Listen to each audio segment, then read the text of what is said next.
start us off with a prayer. And so if everyone can just center themselves for a moment and join me in this prayer before we begin. Almighty God, in giving us dominion over things on earth, you made us fellow workers in your creation.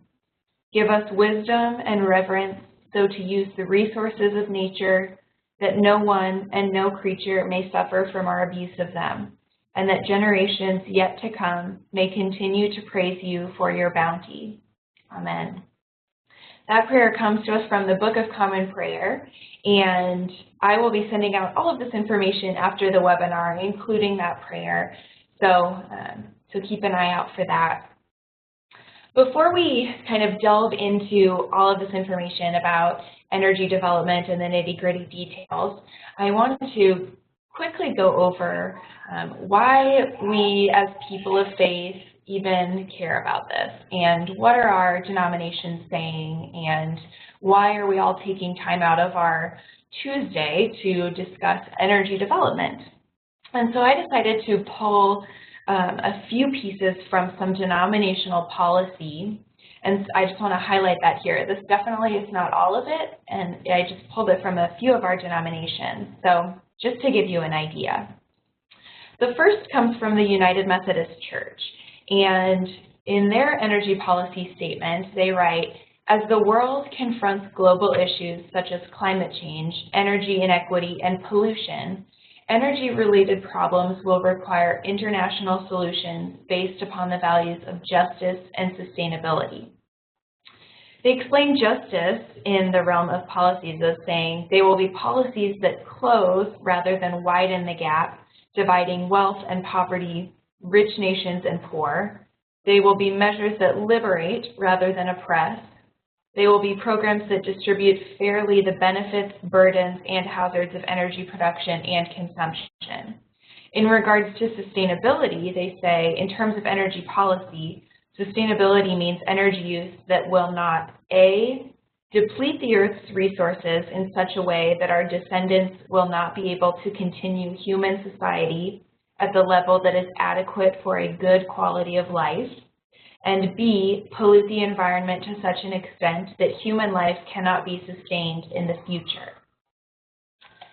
Looking next at the Evangelical Lutheran Church in America, in their Caring for Creation social statement, they write, humans in service to God have special roles on behalf of the whole of creation. Made in the image of God, we are called to care for the earth as God cares for the earth. God's command to have dominion and subdue the earth is not a license to dominate and exploit. They explain further, saying human dominion, a social or a special responsibility, should reflect God's way of ruling as a shepherd king who takes the form of a servant wearing a crown of thorns. And finally, looking at the Presbyterian Church USA, in their energy reports, they write, together with people all around the world, Christians at the outset of the 21st century must respond to this climate crisis by developing a new way of living in harmony with Earth's energy resources and in solidarity with all of God's creatures. They continue on saying, this moral obligation involves our commitment to the poor and marginalized among the present generation, but it especially includes our responsibilities to future generations. Actions taken or not taken today will impact the welfare of the planet for centuries to come. So like I said, this is just a sampling of denominational policies from a few of Creation Justice Ministries denominations to explain stances on energy issues and creation care as a larger issue. So if we can, throughout this webinar and other advocacy efforts, if we can remember these different ideas of justice and sustainability and being in service to God and living in harmony with all of creation, I think it will really serve us well.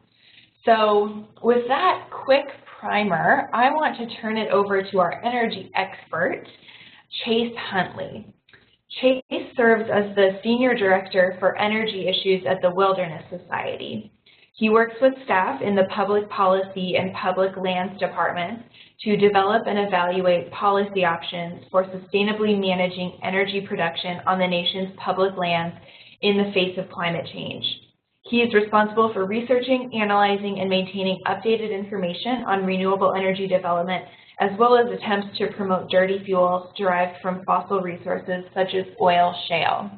So I am going to pass it off to Chase here, and he is going to give us all of his knowledge about energy development that is happening on our public land. So Chase, take it away. Great, thanks. I'm also working off of new technology here, so hopefully you can hear me, and looks like I've got the helm here. Thanks for the invitation to speak with you all. I think several of you have had a chance to meet with or work with over the past few years. But as a bit of a roadmap for this talk, I wanted to walk through briefly what the Wilderness Society is about and what our role is, both in overseeing public lands and management by the Interior Department and the Energy Climate Nexus. Second, I wanted to talk a little bit about some of the key trends in U.S. energy consumption and policy that set the stage for the third thing I'd like to talk through, which is opportunities to drive forward climate-smart renewable energy in a sensible way. And then finally, closing with a discussion about how to manage and mitigate the impacts working together and with communities, both of faith and of place, in responsibly managing our public lands for future generations. Sound good? Sounds perfect. Good, I found it. So the Wilderness Society, some of you may have worked with us before, but since 1935, we have been working to protect wilderness and inspire Americans to care for our wild places. The work that I do is principally focused on ensuring that energy development contributes to better protection, stewardship, and even restoration of our finite and shared public lands, so that we preserve our rich natural legacy for current and future generations. And that means paying as much attention to where development occurs as it does to the kind of development that's occurring. So we're taking into account impacts to the land, to wildlife, to air, but also increasingly to the climate and therefore to future generations. So we'll talk a little bit about U.S. energy, and I wanted to focus in particular on the electricity or so-called power sector today, which is principally represented in this pie chart in terms of buildings. We can touch on, and I'd like to talk a little bit about liquid fuels that go into powering our vehicle fleet. And I'm happy to talk a bit about industrial efficiency, although my expertise is really more on the siting side. So the trends that we're going to talk through are going to work across U.S. energy consumption, but principally be focused on the power sector, which is the space where public lands has been playing a very large and increasingly important role in providing our nation with energy.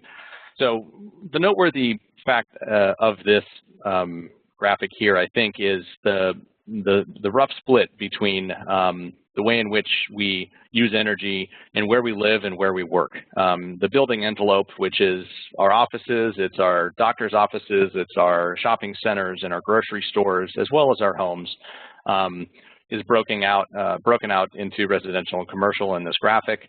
You can get a rough sense of where all of the electrons find their way, whether it's cooling or lighting, or whether it's heating or cooking. But the biggest opportunities and those that are most often discussed have to do with, within the building envelope, have to do with heating, cooling, and lighting. Because we spend a lot of our energy, a tremendous amount of our energy, in fact, just keeping the lights on, quite literally, and keeping ourselves comfortable. Increasingly an issue as we move into more and more hostile climates, and as the climate's changing around us as we're moving.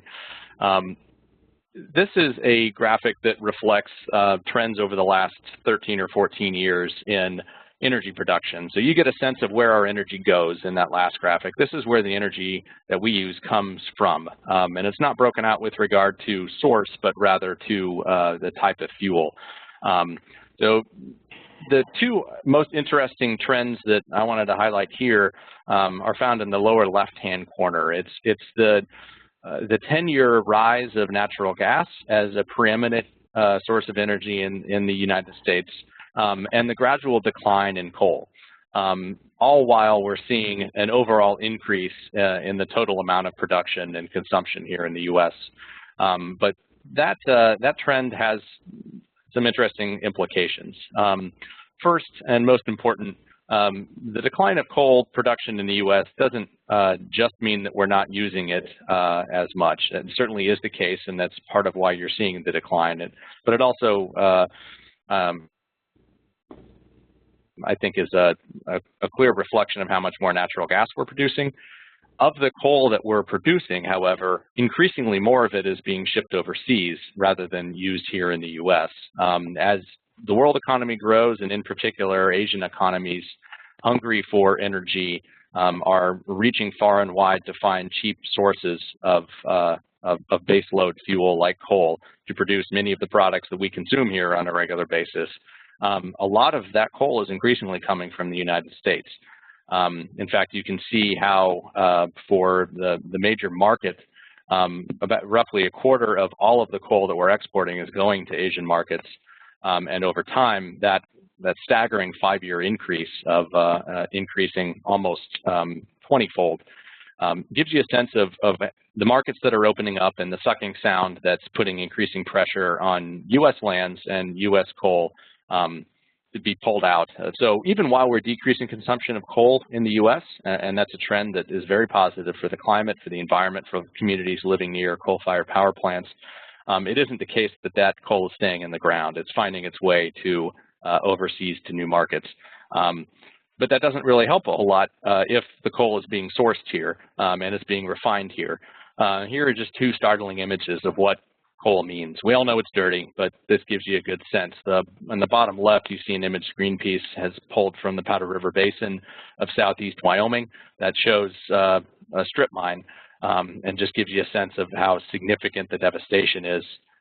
You'll also see in the upper right picture of the proximity of the hazardous waste that comes from coal refining and coal electricity consumption, in looking at the sludge pond near a refining facility, and its proximity to rail lines and to an elementary school in this case. Coal has been woven into the fabric of many of our communities, many of them low-income communities in the southeast United States and the western United States. Even though we're using less here, much more of it's going overseas, and it isn't changing this footprint on the ground. Meanwhile, natural gas is booming.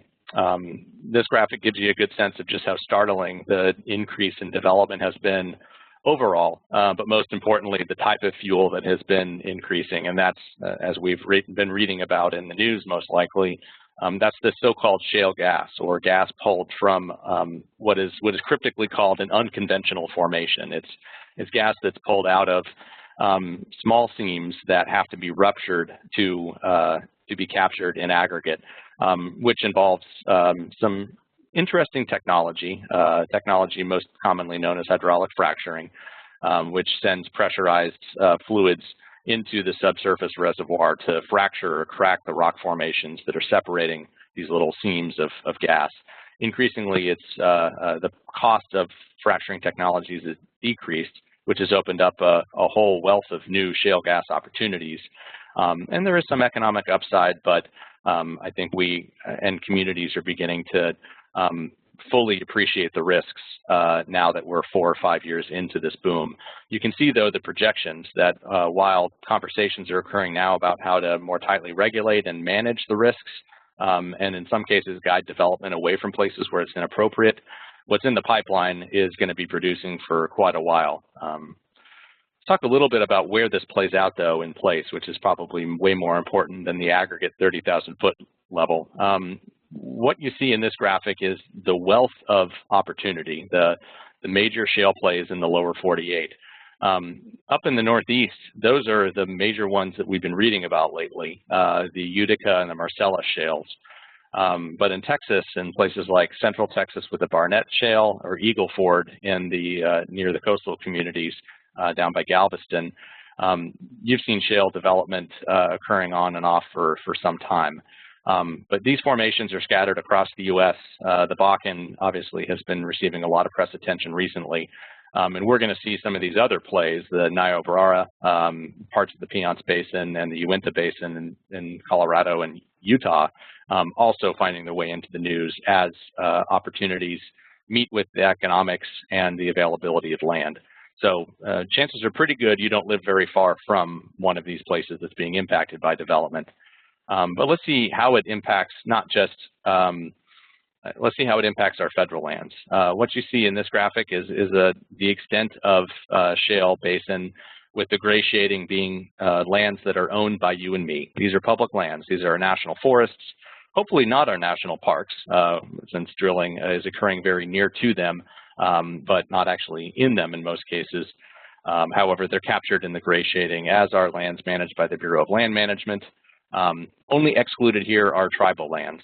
And what you can see is the major basins have some significant overlap with our federal lands. And these are in places where oil and gas development has been occurring near but not actually within these plays. So the infrastructure is in place to move ahead quickly. That gives you a sense of the geographic reach. Let's talk a little bit about the impacts. We know coal is dirty, but I think we're beginning to learn increasingly just how damaging natural gas development can be done if it's not thoughtfully managed and tightly regulated. It has air, water, and very clear local impacts. This image is of a drill rig in the Northeast. You'll see a waste pond, that kind of awful rust-colored liquid down there, which is hazardous material. That's why it's being kept in a pit lined with plastic. But in high rain events such as Superstorm Sandy, we see these get flooded out and dumped into local water supplies. There's also a high risk that the same material finds its way into groundwater. You'll see cooling water just to the lower left of that, which is in a different lining. That'll carry some trace elements but isn't quite as dirty as the sludge pit. You see the infrastructure itself, the drill pad, and what you don't see here is that it's right next to a family farm. In fact, in some places in Pennsylvania, this drilling can occur within 800 feet of properties and structures. But in addition to the physical impact, we're beginning to learn more about what the climate impact of natural gas is. It has the potential to be a helpful tool in finding a way to a cleaner energy future, but right now, with existing infrastructure, is as, or in some cases, even more damaging than the carbon dioxide released by coal burning. Methane is increasingly understood to be up to 85 times more potent a global warming pollutant over a 20-year period of time. And as this graphic shows, new remote sensing technologies are allowing us to zoom in on both natural gas drilling, the methane plumes that are being released, either deliberately through so-called venting and flaring practices or just because of leaky seals, pipes, and hoses. Not only does that have an impact on the climate, it also has a very negative impact on local air quality for adjacent towns. This graphic from NRDC shows the juxtaposition of a drill rig to a local community, which is just downwind from the drilling site. So it's not necessarily that good for the climate, possibly even worse off in the near term, has local impacts on the air, water, but as my colleague Peter Angst has shown in a number of photographs over the years, has tremendous landscape fragmentation impacts. This is drilling near Pinedale, Wyoming. This picture was taken in 2007 at the peak of some of the most tightly spaced drilling activity that the U.S., in fact, the world has ever seen. These drill rigs are less than 1 acre from each other and stretch out for more than 20 miles in either direction. So fossil energy, while it has swapped and may have a lighter climate impact, certainly has some impacts, and we rely on it very heavily for our energy consumption in the U.S. Around 60% of the energy we're consuming comes from natural gas and coal right now. Petroleum adds on another 17%, although that's principally focused on home heating and transportation fuels. I wanted to spend a little minute for context talking about the demand side, though, that we have seen over the last several years a significant shift in the importance of electricity in our daily lives, as all of the devices, including those that we're somehow magically interconnected with in instantaneous fashion, they're tremendous positive social implications, but are very, very power hungry. This graphic from the Energy Information Industry Association shows over a 15-year period of time the shift in the consumption of electricity. While our total energy consumption, electricity consumption as a nation has grown, but has not grown significantly. It's grown by about 8%, which is kind of amazing when you look at the impact the recession had on other aspects of the economy. It's the way in which it's grown that's fascinating to many of us working in the energy space. If you see that blue blob, which is space heating, always presumed to be the single most important end use for electricity, that has shrunk significantly. And what has taken its place but appliances, electronics, and lighting. And this has occurred at a time when our national lighting efficiency has, both through the benefit of federal regulation and because of price incentives, significantly decreased. So we have seen the energy intensity of lighting decrease by 20%, while we have seen an increase of nearly 35% in the total amount of energy going into that sector of what EIA tracks. And the main reason most experts agree is because we use a lot of power in our devices. All these gadgets we carry around, all these gadgets we're connected by, they have costs, and we don't often think about the costs in terms of the impacts on communities and the impacts on the air and the impacts on the land. We just think about the plug in the wall. This is well reflected by some data that show the change in the distribution of appliances over a 30-year time period. And it's just staggering when you look at the rise of computers, when you look at the rise of dishwashers. We have a lot more gadgets, and those gadgets are power hungry. So we're putting, even while we're making some smarter decisions, we have a long ways to go there, but we are making smarter decisions. We're increasingly becoming dependent on electricity to keep many aspects of our lives and our economy going. I want to spend a little bit of time talking about renewable energy, which I think far and away is the tonic that a lot of us are seeking to ease, to both meet the demand for power, to transition away from these dirty, impactful fossil energy resources. And as we move to a more and more electrified energy sector that is going to have to step up in a major way to meet all of these competing demands. But I always have to take a time out and remind everybody that those that have been looking at this way longer than I have and were way smarter than myself or any of us working on it today, they knew this even back when they invented electricity, that we needed to find a way to tap into nature's inexhaustible sources of energy. This Edison quote I tacked up on my wall, and I look at it every morning and every evening when I arrive at and leave the office. Because I, like Edison, hope we don't have to run out of oil or coal or natural gas before we make a transition to a greater use of renewable energy. Now, we've seen some major gains in the last 10 years, and they're absolutely startling, both in terms of increases in the amount of solar and wind that are out there. This graphic shows wind generation.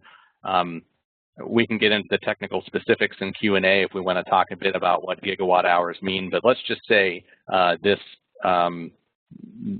slope on this curve is astonishing, and due in large part to focused government policies that are driving deployment, both in terms of portfolio standards at the state level and some federal financing incentives that are helping to adjust the cost of wind. Wind is going to need to be a major player in the overall portfolio, but has a long ways to go despite this tremendous growth. Solar looks very similar. In fact, looks a little bit more like an exponential curve when you look at it over the same period of time. This is broken out in terms of PV or photovoltaic. Those are the cells that you see on buildings, hopefully you see on buildings, on rooftops, but can be aggregated into large clusters and function like a traditional power plant. CSP, or the green blobs, those are thermal units that concentrate the heat of the sun and make steam and turn a boiler using the same technology that coal or gas do, but they do it with the sun's energy. While we permitted a lot of new projects in the U.S., not many of them have come online yet. We're going to see that change a bit over the next 5 years, but the generation coming from solar has increased dramatically. Although I would note it's about a tenth. Wind is about 150,000 gigawatt hours. Solar is about a tenth of what wind is in terms of its contribution to the grid right now. So both are very promising and they're moving. We want to keep supporting that, but I want to take a moment and recognize that it's not that clean a picture. That's usually where the story ends. And I have to admit, I kind of feel like this guy a lot. I'm the guy on the left that takes the fun out of everything. I just want to take a moment to reflect on the need for thoughtful deployment, especially of large-scale renewable energy, because it's not as simple as just saying it's the next fuel of choice. Let's get moving on it. So let's talk a little bit about the challenge and the opportunity, because public lands are going to play a big role in meeting and addressing both of those. This graphic shows the distribution of solar energy potential, with the darker red being the more rich solar radiation. The blue blobs are population centers. So you get a sense of where the sun is concentrated and that it's a long way from where most of America lives and works. But what's lost in this graphic often is that there are a lot of opportunities to be developing at a commercially feasible scale, even where it's not bright red. In fact, that's why New Jersey has the third highest deployment of solar in the United States. Overlay that with wind, you see a similar pattern where the blue represents rich opportunities and the red represents where we live and work.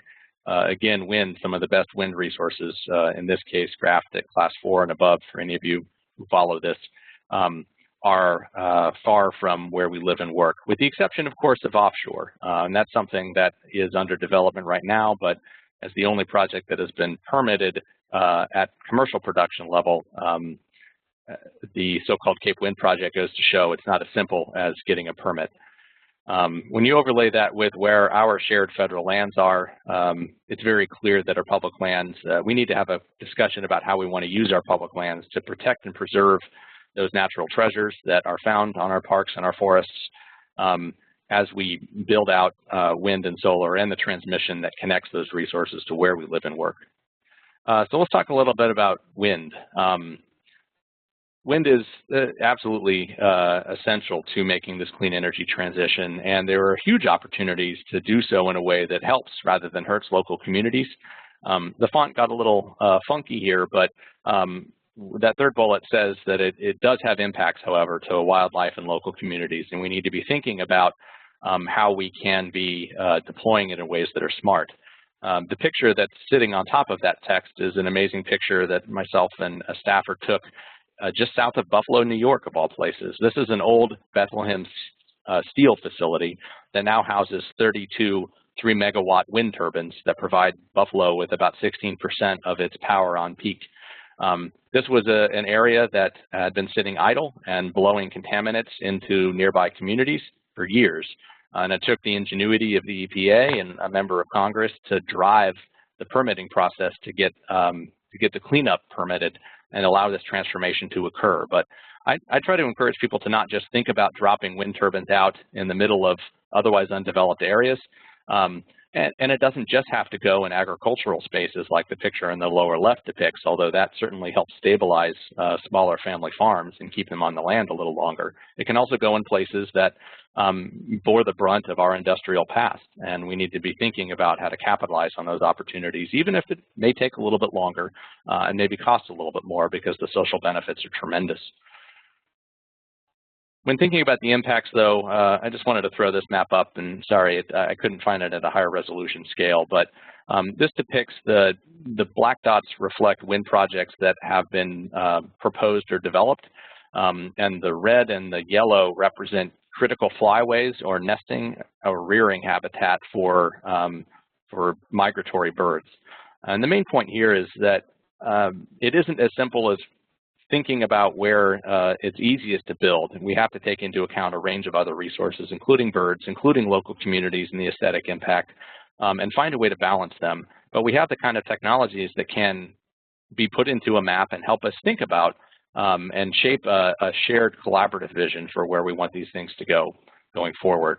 I'm taking a little longer than I wanted, so I'm going to pick up the pace a bit and just say for solar, it's a similar story. There are wonderful, innovative opportunities to put PV on in the scorching, blazing sun of the desert over parked cars and parking lots and on rooftops, but those deployment options alone are not going to be sufficient to meet our demand and displace carbon-heavy fossil energy over time. We've got to find a way to fit large-scale power on the grid. This is one permitted project that we've worked closely on and learned a lot from, the so-called Ivanpah project. I took this photo standing at the top of one of 3 solar towers where concentrated solar energy are captured and turn water into steam. This project ended up being in a pretty tough place, but we're watching it closely to try to make sure that in the future we can capitalize on the opportunity to put a number of skilled trades to work and to hopefully do so in a way that's compatible with the surrounding environment. The project itself is quite large. We can talk a bit about that during Q&A, but it happened to occur in areas that are critical habitat for desert tortoise, although we didn't really know it at the time, and it took us getting out there on the ground to figure that out. Transmission, similar story, and we can talk a bit about that during Q&A. But I would just say that over my years working on energy, nothing pulls people together quite like a transmission line. In this case, one proposed for central and western parts of my home state of Virginia. And boy, did it sure generate some opposition. This is a poster from a similar line out in California. People don't want to have to look at the infrastructure, and in many cases, we have better options than to plop it down in people's backyards. Last question that really is unanswered, so I don't have a lot to say on it. People are starting to think it through right now, is the water implications. As climate shifts the distribution of rain, we know we have less water, and we are relying on, at least in some cases, on very water-heavy technologies. Solar thermal, for example, with a particular kind of technology to cool the facility is even more water hungry than nuclear or coal. But there are options to decrease the water footprint, and we've got to be thinking about that when we're making investments on where to put these things. So at the end of the day, what I see as my job and what I hope we can talk about during the question period is this very proposition. How do we grow up from being the adolescent here saying, how am I supposed to think about consequences before they happen? And start thinking about policies and planning processes that connect communities, both of place, communities of faith, and communities of aspiration to developing a vision that accepts that that there are going to be impacts from our choices, but with thoughtful planning and open, transparent discussion, we can figure out how to manage those instead of just shoving them off on the silent majority. And with that, then, I just want to leave us with this video as we shift tabs here. Do you still have it, Chase? I'm going to pull it up really quick if we don't have it. By have it, you mean do I have control? Well, it didn't show up on mine, so let me pull it up really quick. And we should, hopefully everyone should be able to see it right now. Perfect. Okay, did you want to intro it at all? I'd just say that I'd like to throw this out. This is President Obama speaking at the 2013 inaugural address, and I haven't found anybody that puts the moral imperative and the moral duty in quite as concise a manner for tackling this challenge, but recognizing that we have to manage the impacts, not just run headlong and slap a bunch of infrastructure out that may disadvantage populations in ways we can't conceive of today down the road. Wonderful.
Excellent.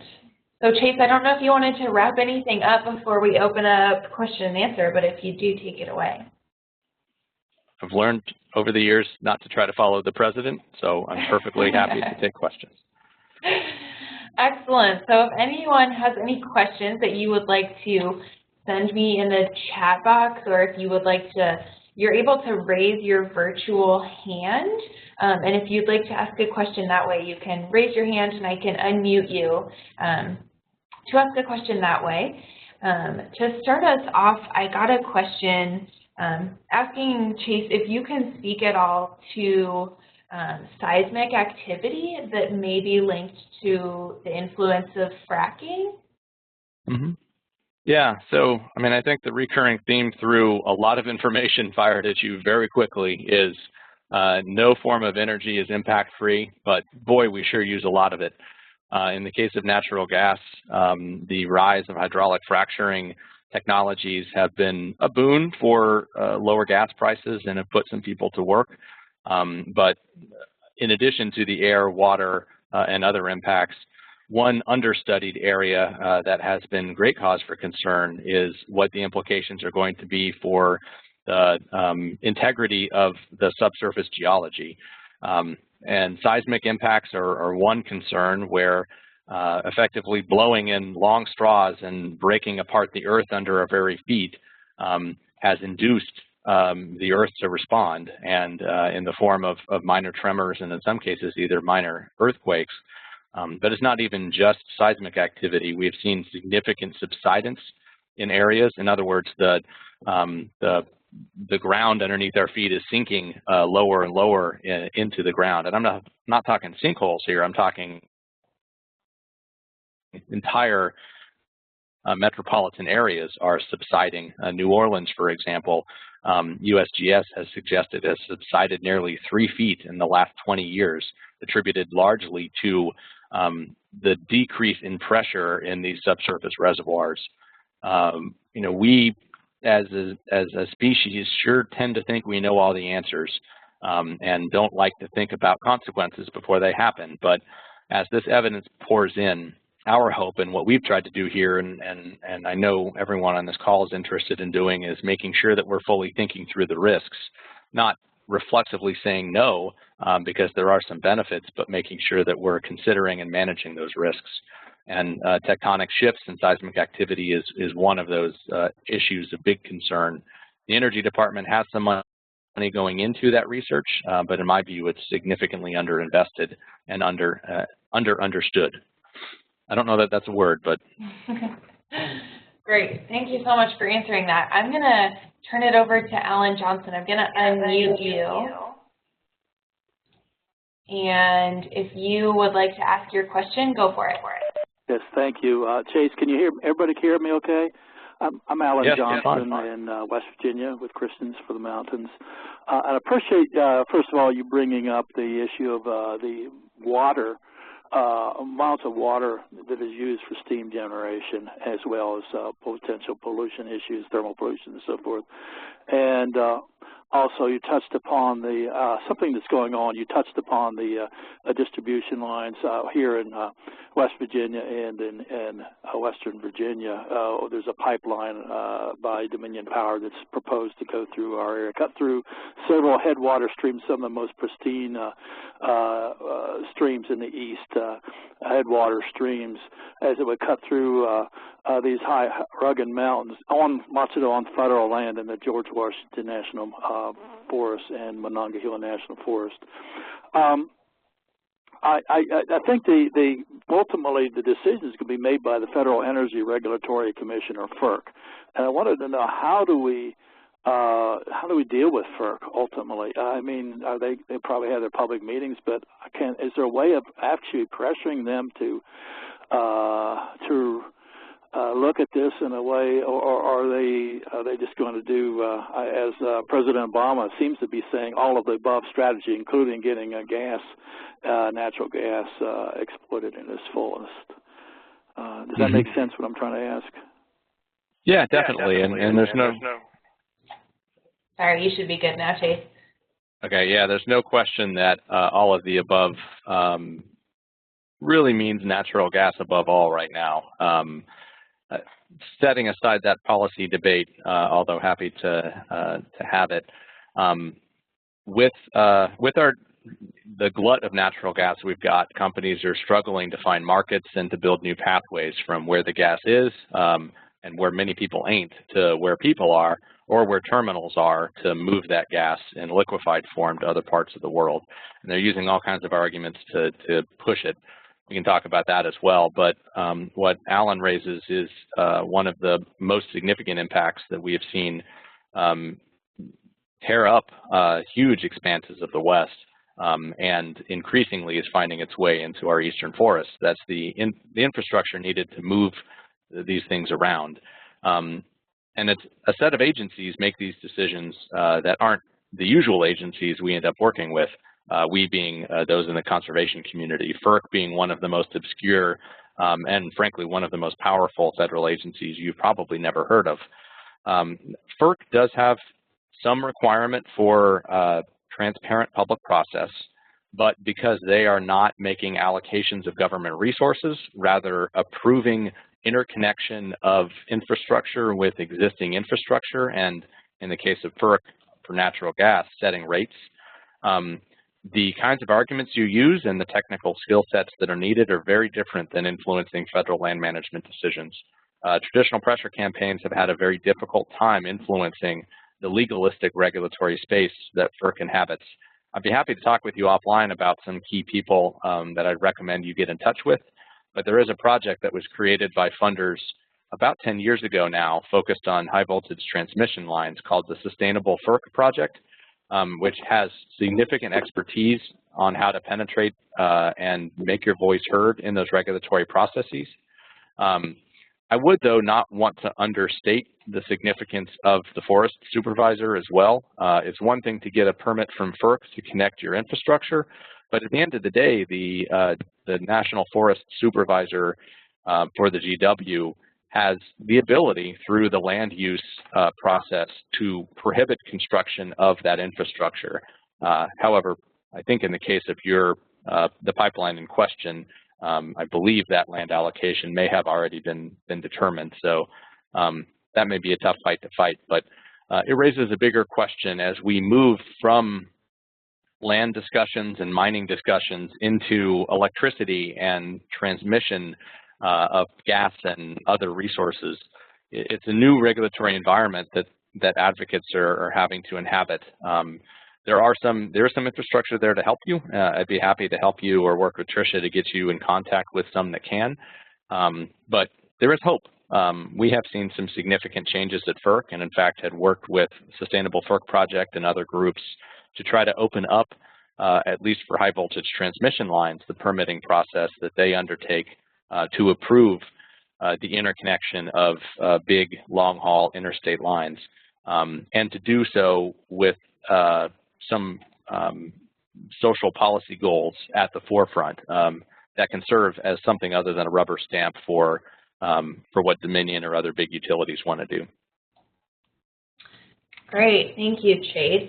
I think we have gotten a wealth of questions, and so I really am just going to maybe end with one more, but I am taking note of all of the questions, and I'll be kind of culling through them and maybe working with Chase and the Wilderness Society's resources and try and point you in the right direction of some resources that can help you answer all of your questions, because I know how important they all are.